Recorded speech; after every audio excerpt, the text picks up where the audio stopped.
For those of you who are living in like Dallas or something, just wait a few weeks before you invite Clay to come give you a big speech or something there, because all of a sudden the mask mandates may be happening.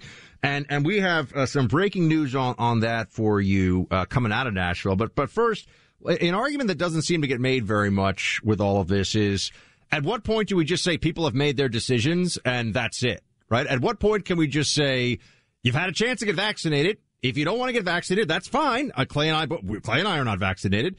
So, that's it. And you sort of deal with it as you can, because anybody that has a problem with that, they should be fine because they are vaccinated. That's right. Here is Governor Spencer Cox of Utah. The CDC is asking all of you who are vaccinated to take one for the team once again to protect people who are not vaccinated, but who have the opportunity to do so. Also, I'm guessing that the Venn diagram of people who are vaccinated or unvaccinated and willing to wear a mask is very, very slim, if at all. And so I'm grateful that there are people who are willing to sacrifice and wear masks again to protect the unvaccinated. I got to be honest with you. I don't know if I'm one of those people. I'm really tired. I'm really done with it. And I'm not real excited to have to sacrifice to protect someone who doesn't seem to care. Yeah, Clay, this is like, do we live in a free society or not? That's where we are. Because freedom actually means the freedom to choose something that maybe doesn't work out for you. And make bad decisions. Look, every day people make awful decisions. If you're walking by on the street and you see a morbidly obese person and they're eating a big bag of M&Ms, you don't knock the M&Ms out of their hand and be like, oh, my God, how dare you? People make choices for their health that are poor. That's part of what freedom allows. And so I don't like the full way that the governor of Utah said it there, Spencer Cox. I think the better argument is the one that you and I have made, and I just want to keep making this. If you want to be vaccinated, good for you. The data reflects that you will be safer, certainly if you are over the age of 65. And that's why, Buck, 90% of people who are 65 or older, they looked at the data and they made a rational decision. They have at least one shot. 70% now of people who are 18 and up have at least one shot. But then there are people like you and me who have already had COVID.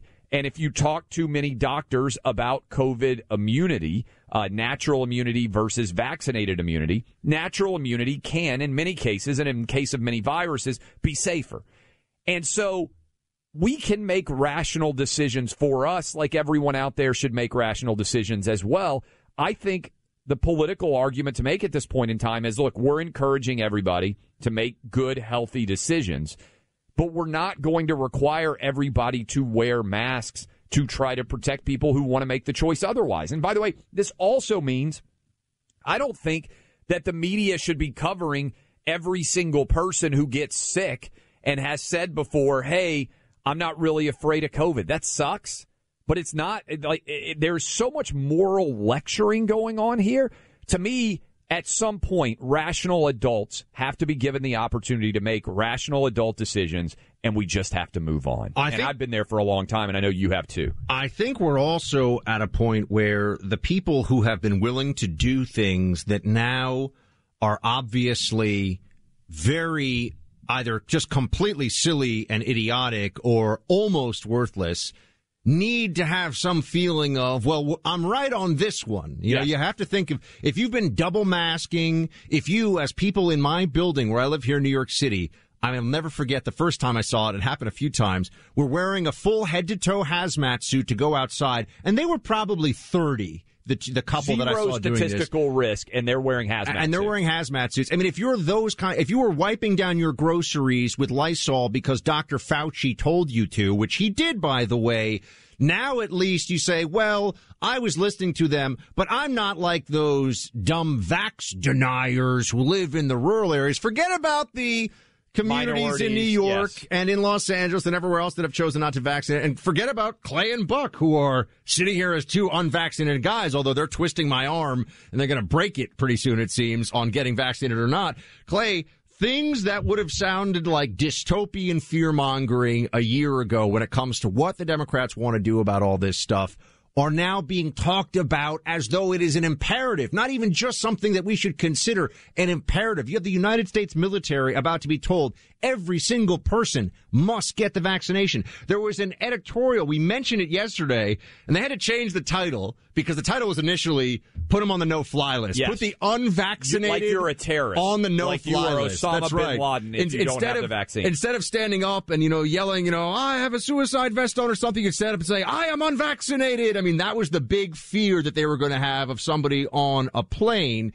And here we are talking about this because people in power actually want to do these things. And we have been warning and warning and warning because the incrementalism is obvious the second you understand the mindset of the left. It's just 2 weeks, just 2 masks, just do whatever we say. Until we finally say no, it doesn't stop.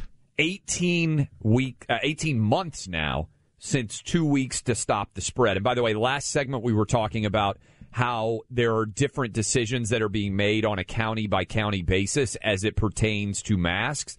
My hometown, I was a public school kid, K through 12 in Nashville, Tennessee. While we've been on the air, the school board voted 8-1 to require all students to wear masks. And so I think what you're going to see, Buck, is major battles developing over masks, which, by the way, have been proven. I mean, it's so disappointing that it doesn't work. I got told yesterday in New York City in a restaurant again. And remember how I said I was going to make people tell me? Yes. And they called me beforehand, and I was like, they can't be serious. They said, we have a policy where you have to wear a mask when you walk in, but that's it.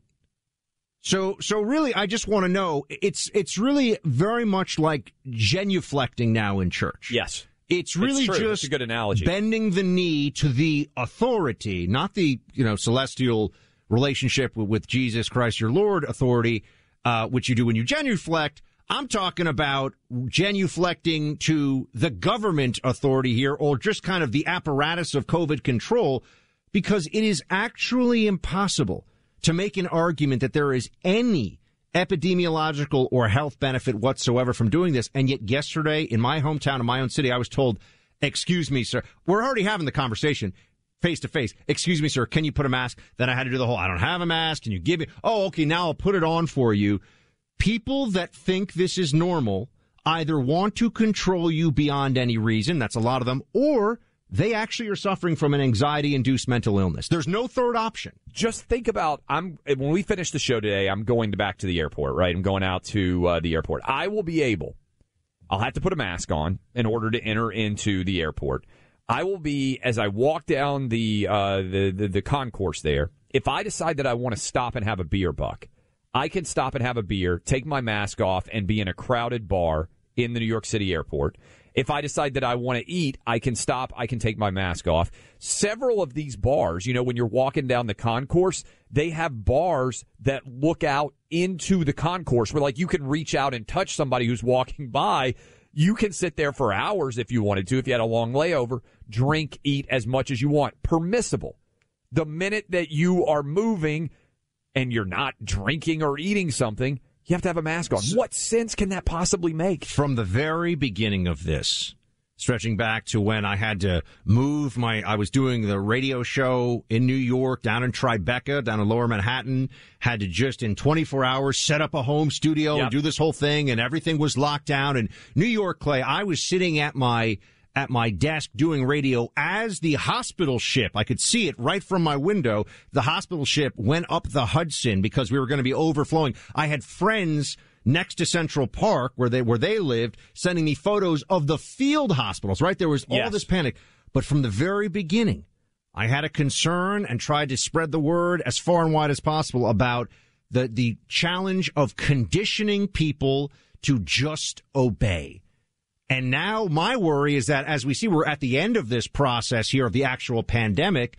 The people who have been pushing for all these restrictions and all these demands and all these commands are looking to use this for other things. They have a cowed and obedient populace that is so now conditioned, trained really, Pavlovian style, to do whatever they're. I mean, if the government can convince you that you have to, or even if it's not the government, but it really is a function of government brainwashing, that you're safer by putting a mask on when you walk up to somebody and then you sit down and you have it off the whole time. They can convince you of anything, men or women, that, abortion is just a choice. They can convince you of anything. I'm with you in that what's scary about this is the lack of organized pushback. Europe, there are a lot of organized pushbacks against the ridiculous rules. We're not seeing that in the United States. Scary. We're going to come in here in just a little bit with our friend Alex Berenson, who has been on the forefront. This guy takes more heat than anybody else on this one and was very influential in a lot of the thinking of the Trump administration. And gosh, do I wish we had, Trump and Dr. Atlas and some of the people who were seeing this more favorable. I'll never forget, Clay, Trump told me in the Oval last May, we will never do another lockdown. And now it's Biden, so now that doesn't count. And I think Biden wants a lockdown. They're setting the table for it. They really are. I'm worried about it.